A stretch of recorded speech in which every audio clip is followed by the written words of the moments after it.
Hello, my dear friends.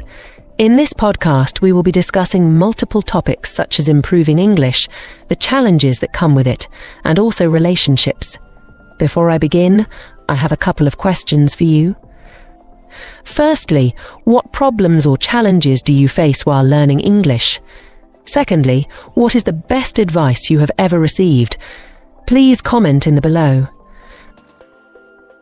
Hey, Alyssa! Do you ever feel nervous while speaking English with someone? Not really, but why do you ask? Well, I'm usually good at speaking English and can even think in English fluently.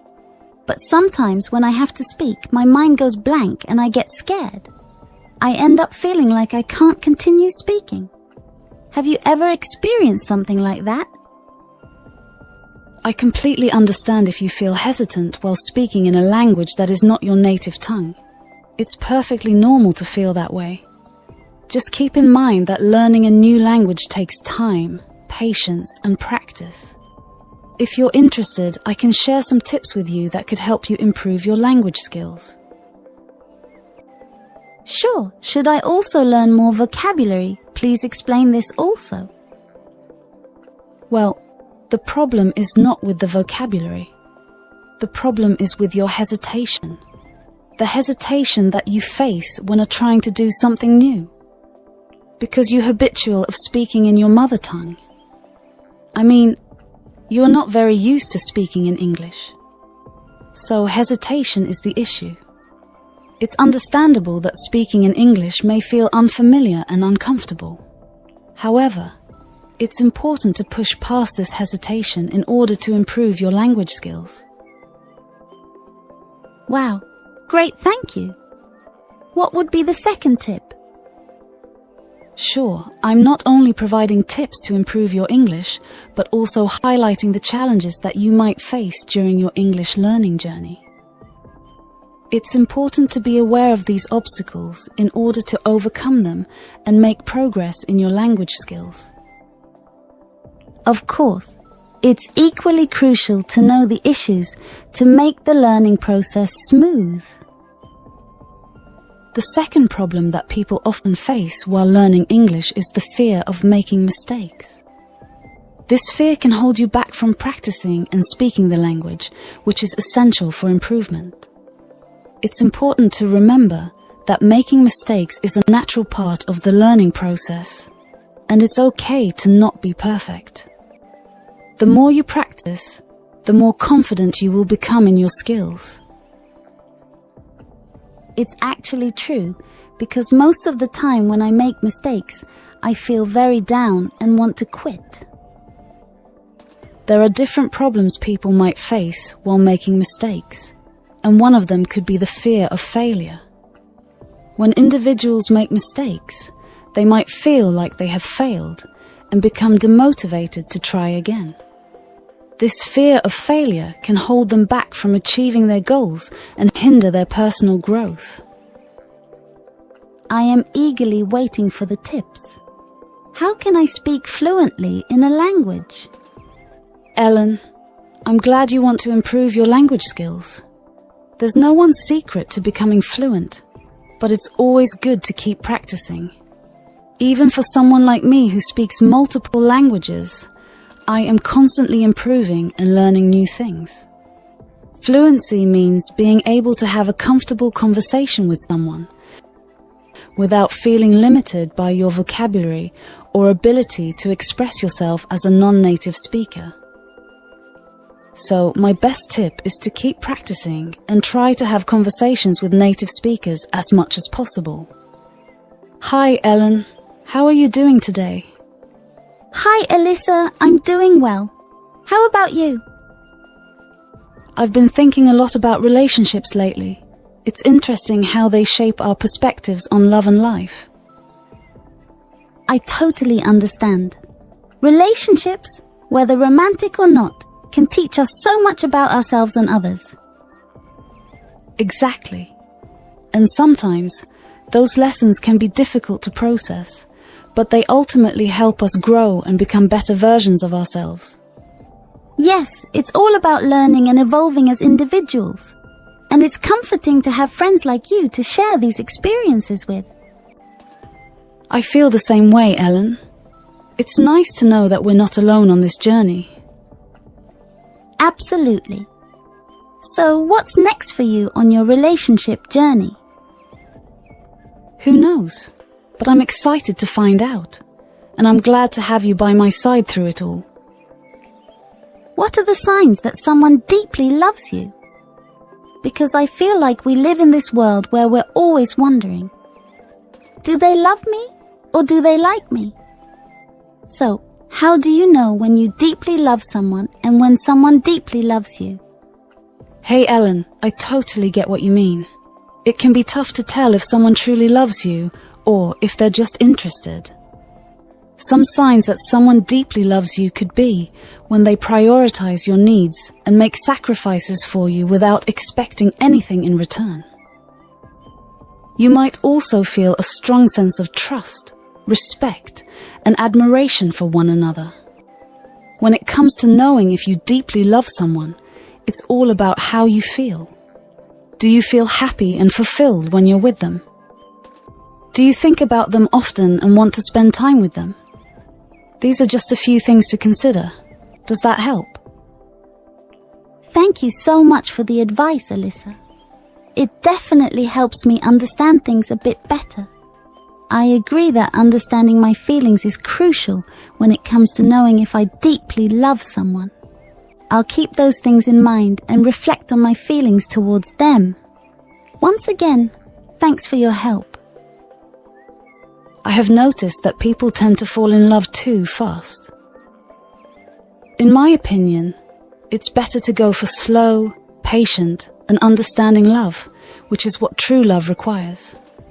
As you mentioned, love is kind, love is patient, and love is understanding.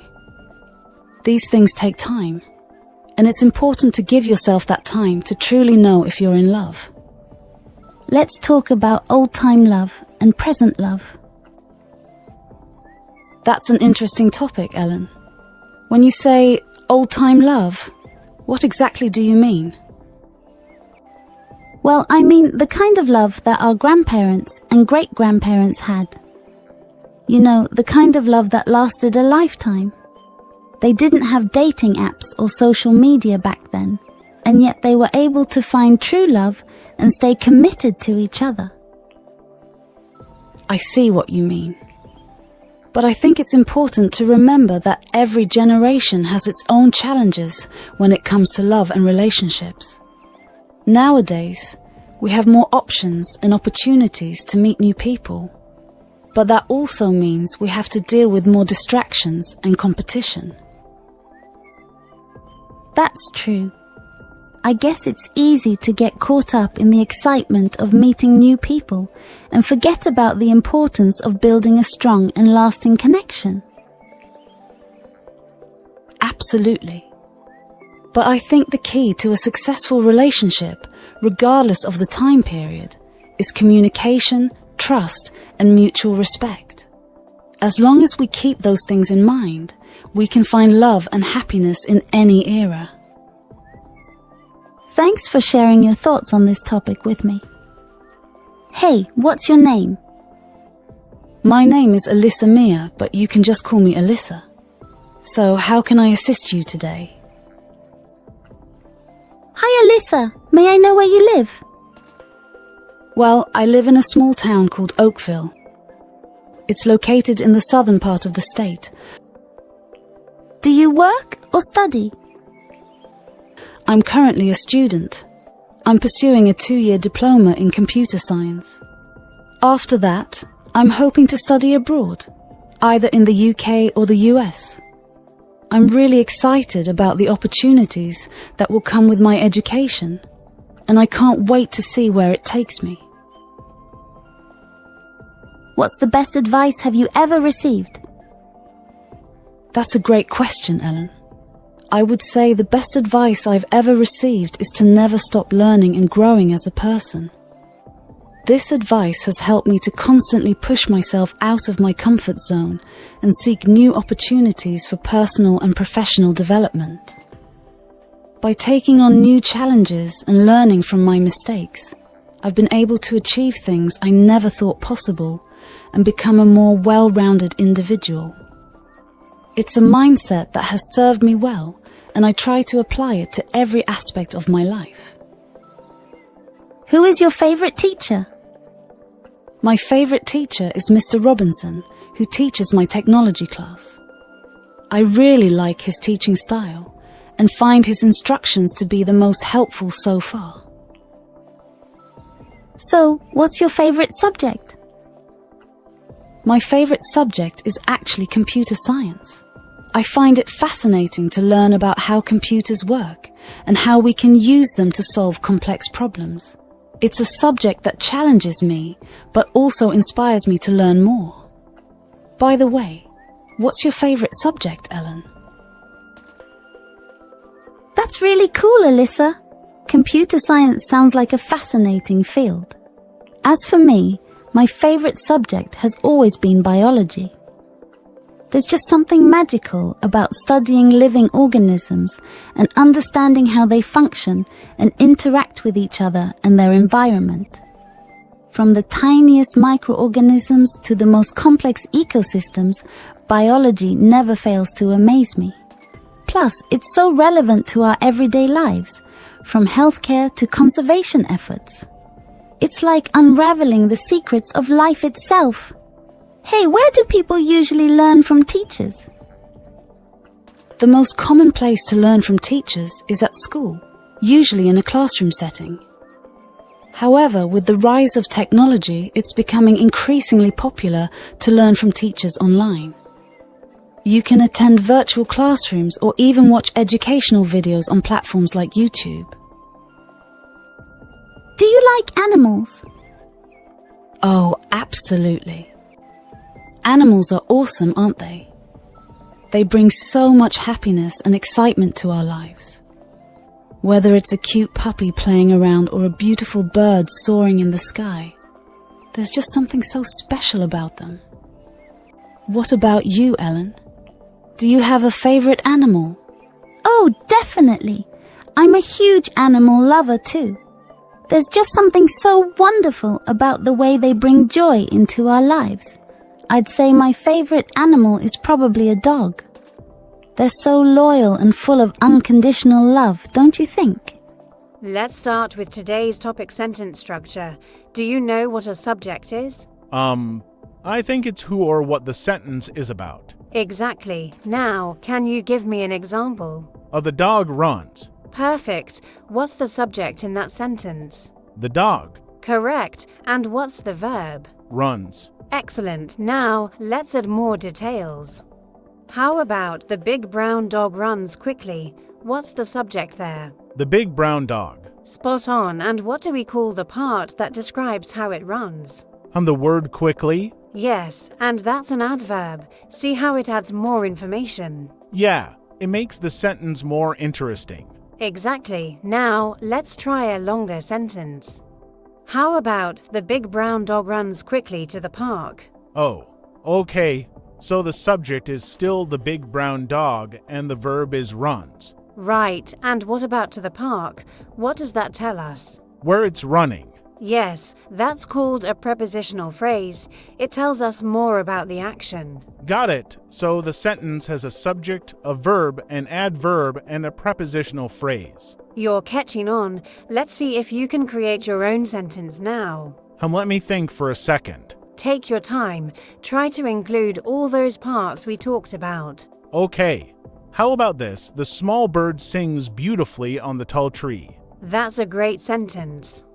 Now, let's break it down. What's the subject? The small bird Excellent. And the verb? sings. Perfect. What about beautifully? That's the adverb, right? It tells how the bird sings. Exactly. And what about on the tall tree? Oh, that's another prepositional phrase. It tells where the bird is singing. Correct. You've got the hang of it. Let's try making it even longer by adding more details. And maybe the small, colorful bird sings beautifully on the tall tree near the lake. That's wonderful. Now, what's different about small, colorful bird? It has to adjectives. Spot on. Adjectives help describe the subject in more detail. What about near the lake? That's another prepositional phrase, right? Exactly. You're getting so good at this. Now, let's switch things up a bit. Try making a sentence where the subject is something non-living. Okay, how about the red car drives fast through the busy city streets? Excellent. Let's analyze it. What's the subject? The red car Correct. And the verb? drives. Perfect. What about fast? That's an adverb. It tells how the car drives. Righty, and through the busy city streets. That's another prepositional phrase. It tells where the car drives. Fantastic. You're really getting this. Now, try making a question using a similar structure. And why does the red car drive so fast through the busy city streets? That's brilliant. What's the subject in your question? Still the red car, right? Yes. And how did you change the sentence to make it a question? I added why at the beginning and switched drives to does drive. Exactly. In questions, we often use helping verbs like does to structure them properly. Great observation. This is kind of fun. I'm glad to hear that. Let's try something more creative. Imagine a sentence with a subject that's an animal doing something unusual. Okay, how about the clever fox jumps carefully over the sleeping bear to grab the picnic basket? That's fantastic. Let's analyze it. Subject, the clever fox, verb, jumps, adverb, carefully, prepositional phrases, over the sleeping bear and to grab the picnic basket. Amazing, you've included two prepositional phrases. That's advanced. Thanks. I think I understand sentence structure a lot better now. You've done an excellent job. Ready to practice writing a few sentences on your own next. I see, so even small effort counts as long as I don't quit.